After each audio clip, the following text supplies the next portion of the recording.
Hey folks, today we're going to be covering Tinto Talks 42. This is for Project Caesar, aka EU5, and this week Johan's going to be talking to us about the disaster system. Yes, if you were watching last week's video, I thought he was talking about like earthquakes, storms, things like that. Don't ask me why when he said next week we're talking about disasters. He was obviously talking about the disaster system that was in EU4, and if I'm honest, it doesn't look like it's changing a whole lot in EU5. We'll cover that during this dev diary. But this is disasters in the realm of like things that can happen to your country that were very bad, like the English Civil War, the French Wars of Religion. These are different events, different things that can happen if certain requirements are met that you don't generally want to hit, but sometimes they were fun to intentionally hit to play out these events. But as I say, he's going to talk about all of that here. And the first thing is going to be just about disasters. The first is that a disaster is almost always negative. And secondly, a disaster is always for a specific country. While multiple situations can be active and involving a country at the same time, only a single disaster can happen at the same time. So you can have multiple of these situations, but you can only have one disaster happening to your country specifically. There are two different categories of disasters: a specific historical narrative, like the English Civil Wars, the Wars of the Roses, things like that. And then there are generic ones that can happen to anyone under the right circumstances. In EU4, these were just like if the burghers or one of the estates got too powerful, they could try take over and things like that. Disasters in Project Caesar are not just a modifier applied to a country and some events that will trigger until you fulfill the winning conditions. In EU5, you'll also get unique actions that you can do to affect the disasters. This is how it's going to work slightly different to EU4. And now he's going to show off some of those generic disasters. So court and country, resistance on the growing centralization in our country has accumulated in a period of general crisis and conflict between court and country. Depending on how we handle the time of crisis, we might come out of it a stronger country than before. This disaster can happen to any country with strong absolutism or crown power in the age of absolutism or the age of revolution. So as he says, this is a more generic one, but this is something that happened in many countries, England, France. To be honest, anyone that had a monarchy, this pretty much happened in. So this can trigger in pretty much all countries once you hit that age of absolutism. And next he's going to show us off a UI for one of these generic events, the court and country one he was just talking about. Yes, we can all laugh at how the portraits look. Hopefully this improves before it comes out. I'm not one of these people that says we should stick to the 2D portraits, but sometimes it's hard to argue against that. But this is how it looks now. As I've always said, the UI will probably look better at launch. Well, I hope so anyway. You can see a lot of this is placeholder anyway, just by how it looks on the screen. But you can see the king here. You can see all the estates with the triangle kind of imagery there, nobility, insurgents, and then the main actions that you can do to try control this disaster as it's happening. And as he says here, you can see from the UI for this disaster that it shows your current crown power, the power of your estates, whilst also showing the rebel closest to starting a civil war. It also lists the current actions you have in the disaster. Here you cannot reign in the nobility as they are too strong at this point. And you can see that in the screenshot. I guess as the green kind of circle has gone past 50%, maybe that's the cutoff and you can no longer kind of control the nobility as they are too powerful, as he says. Two of the icons on here also have special tooltips that can be very useful as well. So you can see in this one, the end requirements. You've got to have had this disaster for 10 years and then one of the following,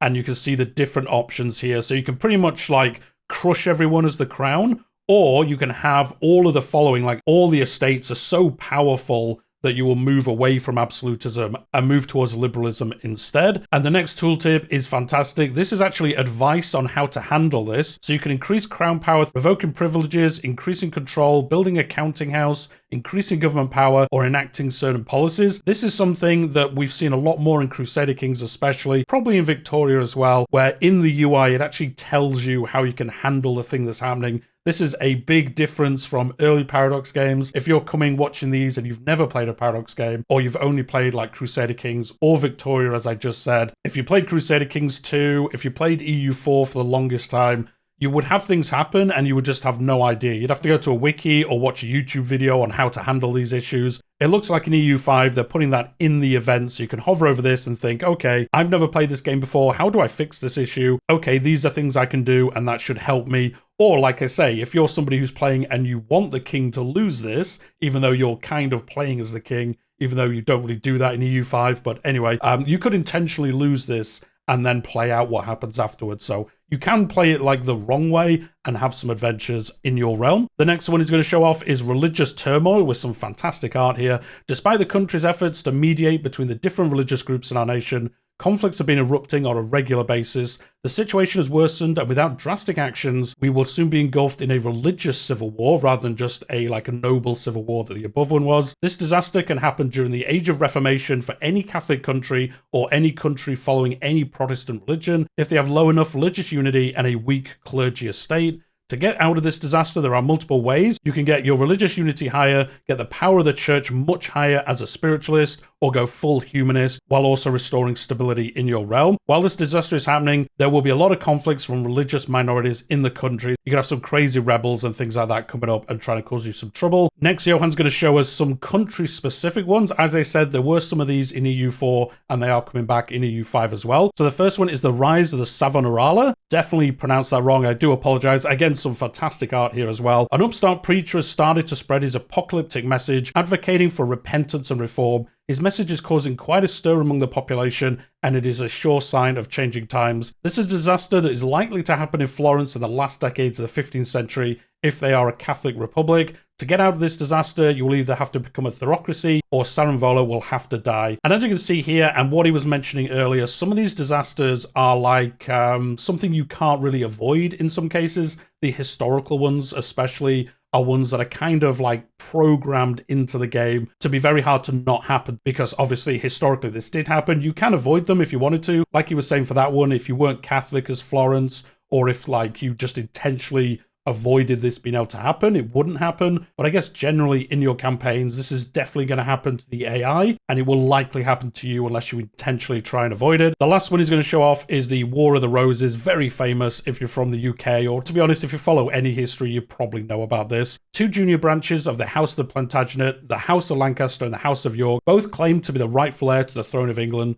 Sporadic fights between their supporters have already broken out in a number of provinces around the country. Their heraldic symbols, the red rose and the white rose, have already become synonymous with the conflict now commonly known as the War of the Roses. As somebody who grew up in Yorkshire, I know all about this. There's no animosity between Lancashire and Yorkshire at all anymore. Let's just forget about this as quick as we can. This is a specific disaster from England that can happen during the 15th century if the ruling dynasty is Plantagenet and some specific historical events have happened. It will allow you to side with either York or Lancaster as it builds up to a civil war for the throne. So this is when you can play out two different ways. And again, as I was saying before, you can avoid this entirely. If the ruling dynasty isn't Plantagenet for whatever reason, this just won't happen. But if they are, you will probably encounter this unless you avoid it through some historical events, as it was talked about earlier. And that is our initial look at disasters. Let me know what you think in the comments down below. As I was saying at the start, this is very much how it worked in EU4. I kind of thought we'd get a full, almost remake of this. It does look like it's going to work very similar. Now, that isn't entirely a bad thing. I think just the way Europa Universalis plays, this is probably the best way for it to work, but do let me know in the comments